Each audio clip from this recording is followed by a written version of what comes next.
भारी अन्याय है। मानसून सत्र में युवाओं के लिए, अन्नदाता किसानों के लिए, मानसून सत्र में युवाओं के लिए, अन्नदाता किसानों के लिए, आधी आबादी महिलाओं के लिए और गरीबों के लिए नई स्कीम, नई योजनाएं प्रारंभ हो, युवाओं के एम्प्लॉयमेंट के लिए, उनकी स्किलिंग के लिए, अन्नदाता किसानों के लिए कोई नई योजना घोषित हो सके, गरीबों के कल्याण के लिए कुछ नए कार्यक्रम आगे बढ़ सकें और महिलाओं के सम्मान और उनके स्वावलंबन के लिए भी कुछ अतिरिक्त प्रयास आगे बढ़ें। इसके लिए हम लोग 59,000 करोड़ रुपए से अधिक की अनुपूरक बजट को भी लेकर के आए थे, जिनके लिए इन सभी मदों में धनराशि की व्यवस्था भी थी। नई योजनाओं को घोषित करने के लिए चर्चा विधानसभा में हो सके, इसके लिए उन कार्यक्रमों के साथ हम लोग आए थे। लेकिन समाजवादी पार्टी के नकारात्मक रवैये के कारण युवाओं के मुद्दे पर, अन्नदाता किसानों के मुद्दे पर, महिलाओं के स्वावलंबन के मुद्दे पर या गरीबों के लिए बनने वाली वेलफेयर की अन्य स्कीमों के मुद्दे पर सदन में समाजवादी पार्टी ने कोई चर्चा नहीं होने दी। इनका ये आचरण असंवैधानिक भी है, युवा विरोधी है, किसान विरोधी है, महिला विरोधी है और गरीब विरोधी भी है। 59,000 करोड़ रुपए से अधिक का अनुपूरक बजट इन नई मांगों के साथ साथ प्रदेश के इंफ्रास्ट्रक्चर की स्ट्रेंथनिंग के लिए, एक्सप्रेस वे के नेटवर्क को और बेहतर बनाने के लिए जो माननीय जनप्रतिनिधियों ने डिमांड की थी, उसके लिए भी धनराशि का प्रावधान किया है। हमने प्रदेश के अंदर उस तबके के लिए जो अब तक प्रदेश के विकास में मजबूती के साथ लगकर के काम कर रहा था, आंगनवाड़ी, आशा वर्कर, रसोइया, ग्राम चौकीदार,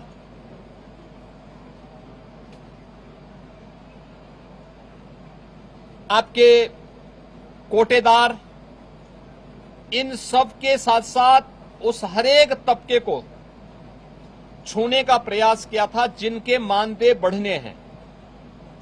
निराश्रित महिला पेंशन, वृद्धावस्था पेंशन, दिव्यांगजन पेंशन में भी वृद्धि हो, चर्चा हो। जो लोग अब तक इन योजनाओं से जुड़ नहीं पाए थे, उन लोगों को जोड़ने का प्रावधान हो। इन सब पे सदन में चर्चा हो। लेकिन समाजवादी पार्टी का नकारात्मक रवैया सदन में और माननीय सदस्यों के द्वारा उठाए जाने वाले इन महत्वपूर्ण मांगों को मजबूती के साथ आगे बढ़ा सके, इसमें रुकावट बनी। लेकिन उस सब के बावजूद विधानसभा ने सप्लीमेंट्री डिमांड को पारित किया है और पारित करने के साथ ही बहुत शीघ्र इन सभी तबके के लिए, मैंने जो कल भी कहा था कि उत्तर प्रदेश सरकार ने आउटसोर्सिंग कमीशन का गठन कर दिया है।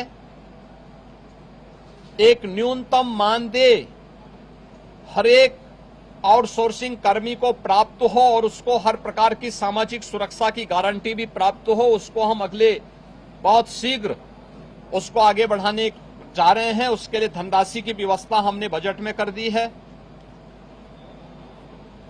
आंगनवाड़ी, आशा वर्कर, रसोईया, ग्राम चौकीदार या कोठेदार, इन सब के इंसेंटिव और इनके मानदेय को बढ़ाने के लिए भी धनराशि की व्यवस्था हम लोगों ने बजट में की हुई है और उसको भी हम अब विधानसभा से बजट पारित होने के उपरांत विधान परिषद में पारित होगा। विधान परिषद से पारित होने के उपरांत फिर इस बजट को हम लोग अलग अलग कार्यक्रमों के माध्यम से उस तबके तक पहुंचाने का काम भी करेंगे।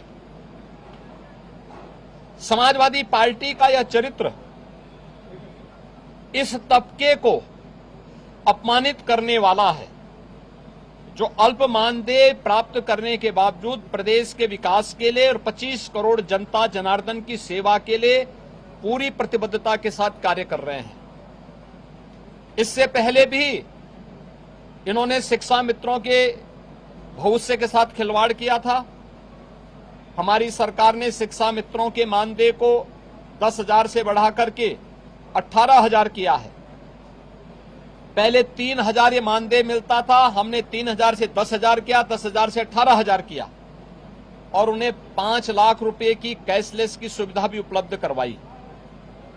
अनुदेशकों को प्रदेश में 9,000 मिलता था, उन्हें 17,000 रुपए उनका मानदेय किया और उन्हें कैशलेस की सुविधा भी उपलब्ध करवाई। बेसिक, माध्यमिक, उच्च शिक्षा से जुड़े हुए जितने भी शिक्षक हैं, इनके मानदेय को इनको कैशलेस की सुविधा उपलब्ध करवाई। अन्य तमाम तबके के लिए बेहतरीन स्कीम को लेकर के, योजनाओं को लेकर के हम सप्लीमेंट्री डिमांड्स में आए थे और इन सब के साथ साथ सामाजिक न्याय के लिए अपना जीवन समर्पित होने वाले उन सभी महापुरुषों के लिए, जिनमें बाबा साहब भीमराव अंबेडकर हैं, जिनमें महर्षि वाल्मीकि जी हैं, संत शिरोमणि सदगुरु रविदास जी महाराज हैं, सामाजिक न्याय के पुरोधा के रूप में और महिला शिक्षा का पुरजोर समर्थन करने वाले संत ज्योतिबा फुले हैं, साहू जी महाराज हैं। इन सभी लोक माता अहिल्याबाई होलकर जी हैं। इन सब के बारे में भी हम लोगों ने इस बजट में चूंकि प्रावधान किया है 407 करोड़ रुपए उनकी मूर्तियों पे छाजन लगाने और सुरक्षित पार्क के लिए, बाउंड्री वाल के लिए इतनी धनराशि की व्यवस्था इस सप्लीमेंट्री डिमांड्स में थी, वह न पास हो, इसके लिए समाजवादी पार्टी ने लगातार सदन की कार्रवाई को बाधित किया, लगातार व्यवधान पैदा करने का लगातार प्रयास किया। लेकिन इनके व्यवधान के बावजूद सप्लीमेंट्री डिमांड्स विधानसभा से पारित हुई है।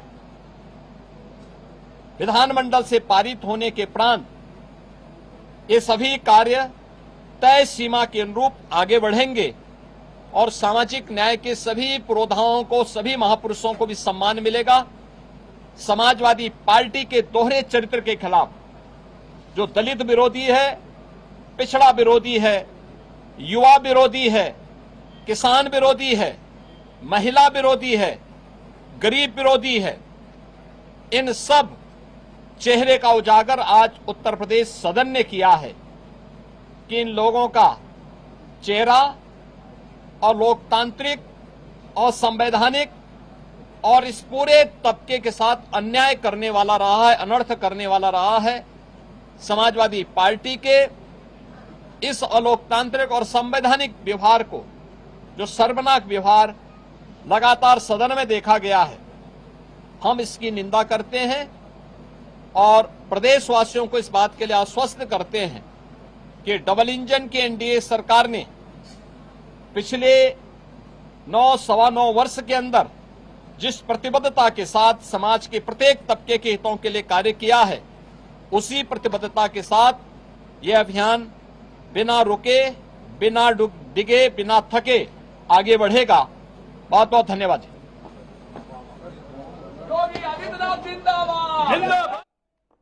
तो जिस तरीके से लगातार